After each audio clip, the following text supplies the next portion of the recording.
ngã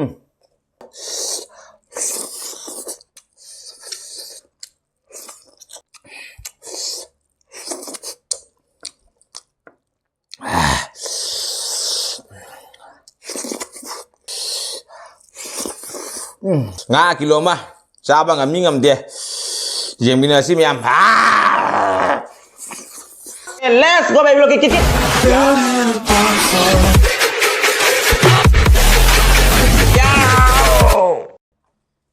ให้เมียมันต้องทั้งสิ่งโน้ตวิดีโอพูดถึงหลักสิ่งสิ่งที่มันจะจ้างในตัวเมียมีเองแต่บินสิ่งที่มันจะมาเกิดสิ่งที่ต้องเจอก็สิ่งที่ง่ายทงเลยเจอง่ายมาปุ่มมันนี่สิ่งทงเจอง่ายสิ่งกิโลมันนี่ก็เคจีมันก็ง่ายปูหลักเสร็จง่ายสิ่งมาปุ่มมันนี่สิ่งที่ทงเจอสิ่งนี้ตัวดีสิ่งที่ทับบีสิ่งที่เลบูเลยเจอสิ่งที่ตีลูกเลยเจอสิ่งที่ทับบีเลยเจอสิ่งที่ตีลูกเลยเจอสิ่งที่นักข่อยเบลนเดียงานมาเลยเจอสิ่งเบลนเดียงานมาเลยสิ่งที่มันจะตัวเมียทราบว่ามันจะเกิด let's go ไปลูกกิ๊กยาวต้องจะแกกษีเชงงามาพุ่งมันทงจะได้ก็ยามันทงอะไรแต่กษีงามาพุ่งจะก็มาให้นี่งาเสไอ้ดีสิ่งที่ทันตะเลยวันนี้นะงาเสแข่งตัวบุตรมาพุ่งมันทงพยายามไว้แบบคางเสียโซ่พวกคางเตะคางมาซาตัวเนี่ยแบบคางมาซาได้ทันตะสมัยนั้นงาเสลอยนั่งเงาละทงพยายามไว้แบบว่าสุวรรณทงจะได้ตัวตัดตีขนาดตัดเลยตัดไปเนี่ยลอยตัดเตะก็มาพุ่งมันทางกันหลักเป็นด้วยมาต้งเขาตัดเลยให้ตัดเลยง่ายนี่ง่ายสิง่ายเสียดูตัวคนส่งมีนะครั้งตัวปัจจัยมันนี่พูดมีนะดีง่ายในครั้งมันนี่คนกษาที่มีนะดีครั้งมาร้อยเสียกันนู่นเนี่ยบ่ปังกาสงาปังกาใส่ตัวงาตัวเนี่ยบ่ปังกาสงาตัวนี้ดูไปเดียวคนกี่เฮลอนกันนะบ่เนี่ยบ่เฮลอนปังกาใส่ปังกาตัวนี้กิโลมาพุ่งมันมันก็ทงจะได้มุกมันมาพุ่งมันได้ทงไงกักปีสับปีมาตัดเลยเตะดูไปดีสิเลบูเลยจะได้เบลันเดียงงามาเจ้าเตะก็มาฮีเสียขนาดเจ้าเตะสมัยนุ่มจาระนี่ง่ายสิตัวพยางมาเจ้าเตะngasi saba khuza siri upai su leitre hain kana dre ising su aying ba pare mi aying ba se lo khare ngasi gi intro da pungkai mi hena mang khare intro to da pungkai ma mang khare ahamada cha di ngai da lebu sa na summage nga se matha si ga joro ai so ai sum dara ba adu di khare mahau do thokani ba joro sur ai khare so mai sum dara baงาเจียนจ้าบสิริสมัยนะเลบูคราชุมมาเท่าแต่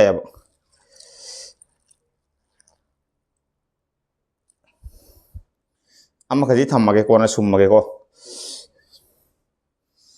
เดี๋ยวตีเล่าเลยดิตีเล่าสิจามจ้าวันนี้สิพระเจ้ามันตีเล่านี่ดูเจ้าทับบี้เลยเจ้าเด้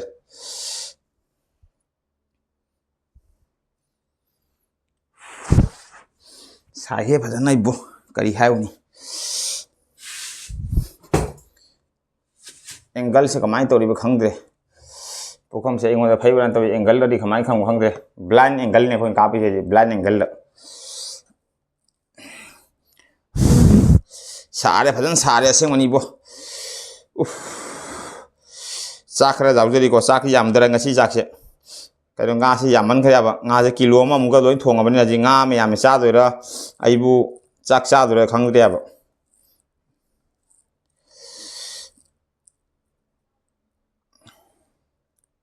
से चारिन तेको मरु से पनगना चिंगथों जेंगबनि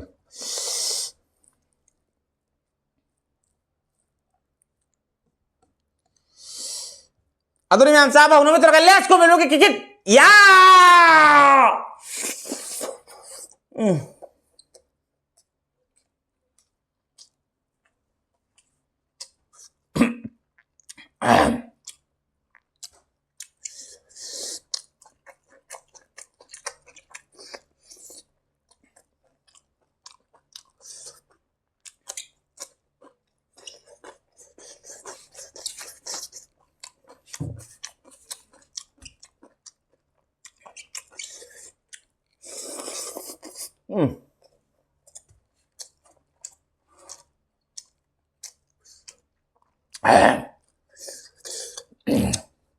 Bayang sih video semua belum apa sih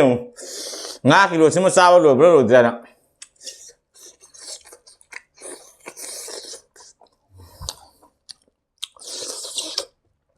ini sawo lu karena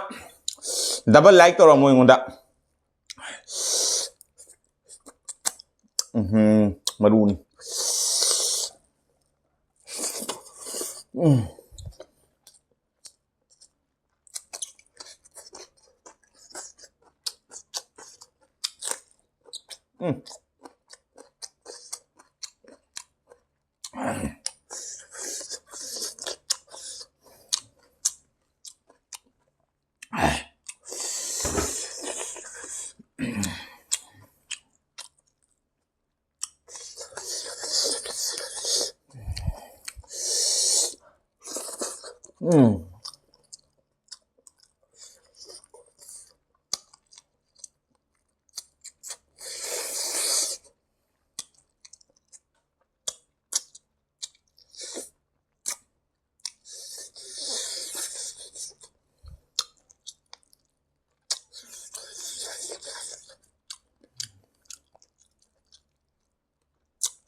ngang bằng tập số ba đuôi bùa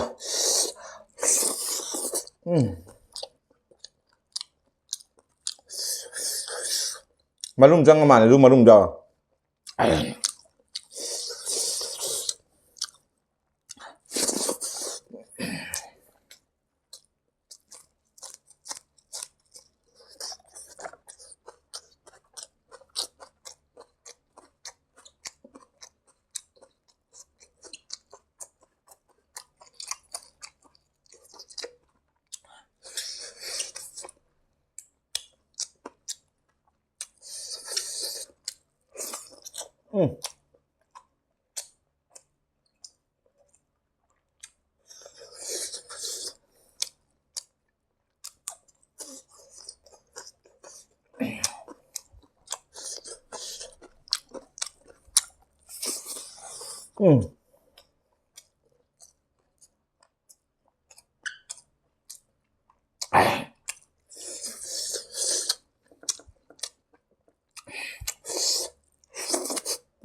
Kali của ông nữa bố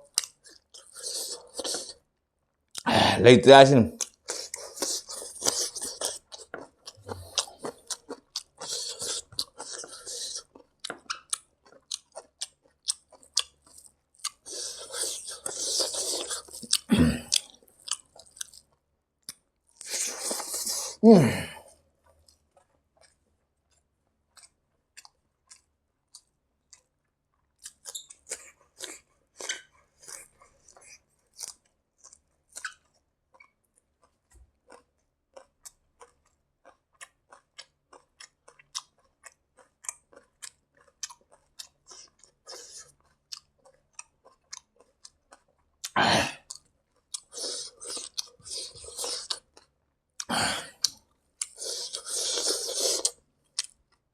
Kalian buka nih ngasih mau sih, Bah. Hảo đấy.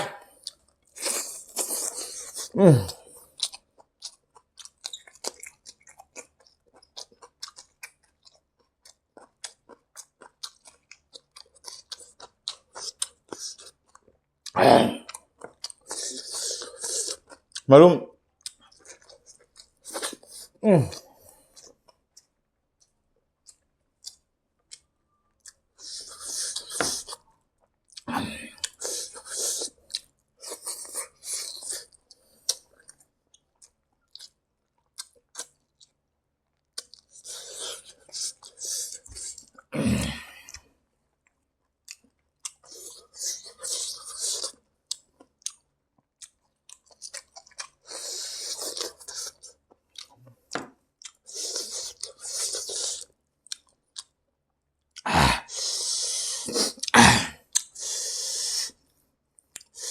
Saru jeng tu.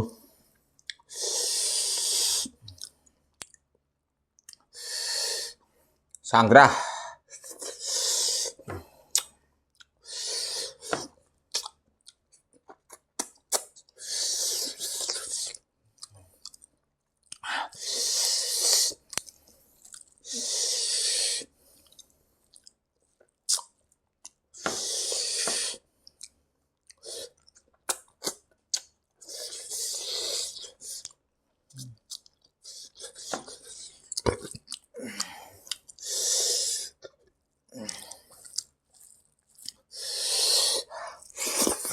Mau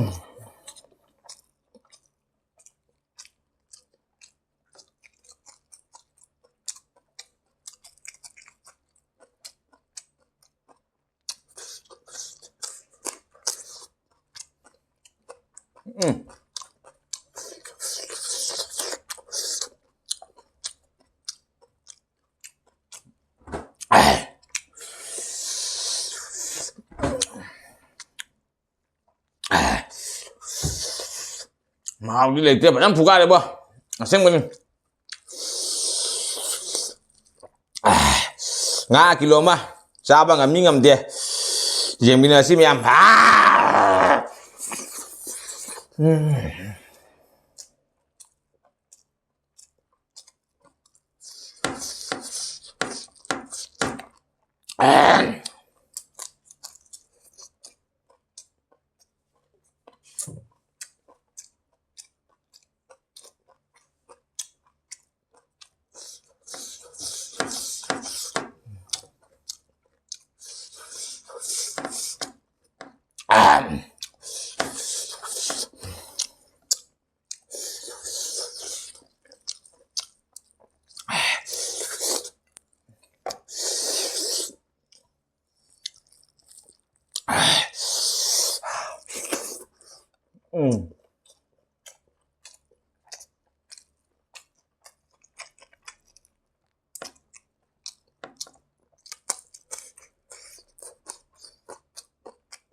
hảo đấy bọn nó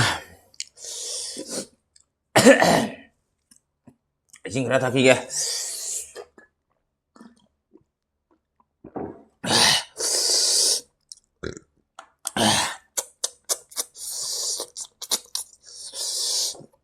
tuồng vào đó phần nào qua ra số sao đó hảo đi đi qua bên mình cái lối mà cana để hay ta này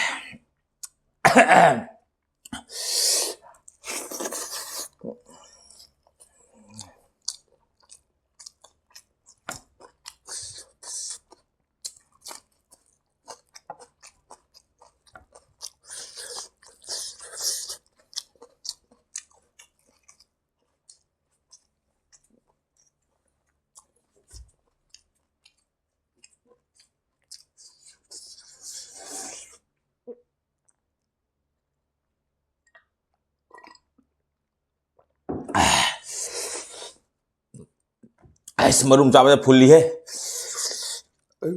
खाना फुल्लू रे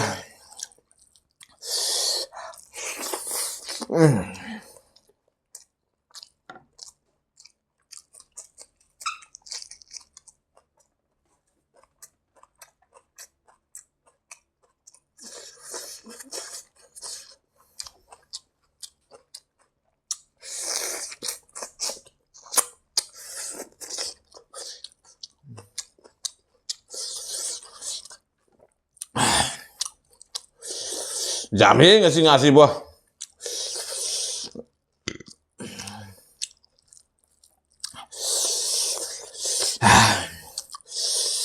ngam mà tung nó quay xa đây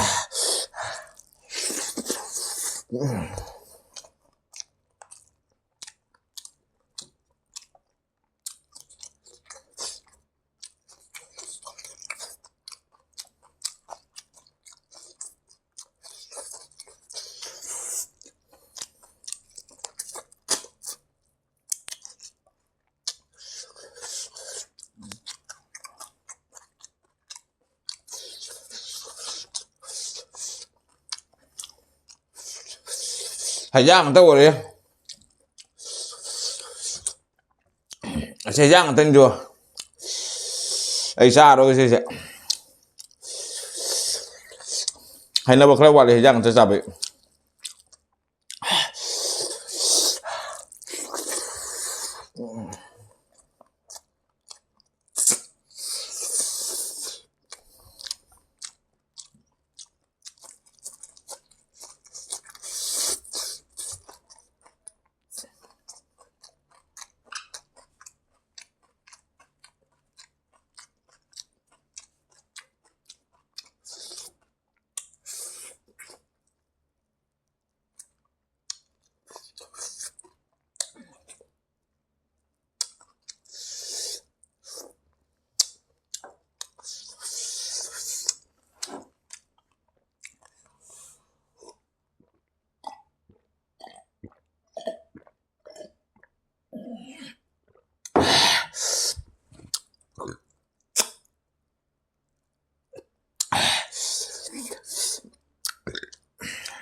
mày làm mà ta cái video xem mà tôi rồi à xem là mày hin tăng ngày đây à xem cái tăng level đây tu à xem sang cái mày hin này mà đây này lối pul đây à xem cái nung cái nung này du hay jangan nama ba tumai ta đây tôi này hay nào cho khora đây ra da marum pan cái son sai ta à tôi chú wajam kan ngang bangam đây ngang sai sama da marum macang kaya ba sat pangam đây ji à tôi video lo đây sal lo cái à tôi mi am matang cái video sal mà tôi cái video sa ba surup này matang cái video sal mà tôi cái video yang mana ada cái like share comment tôi có cái nung channel xin nung chang bài xin học xin like channel sẽ subscribe tôi không nên bela quan cái treng lao ni có cái nung à tôi đi xuống mình làm cái ngày nấu video thằng mình cái này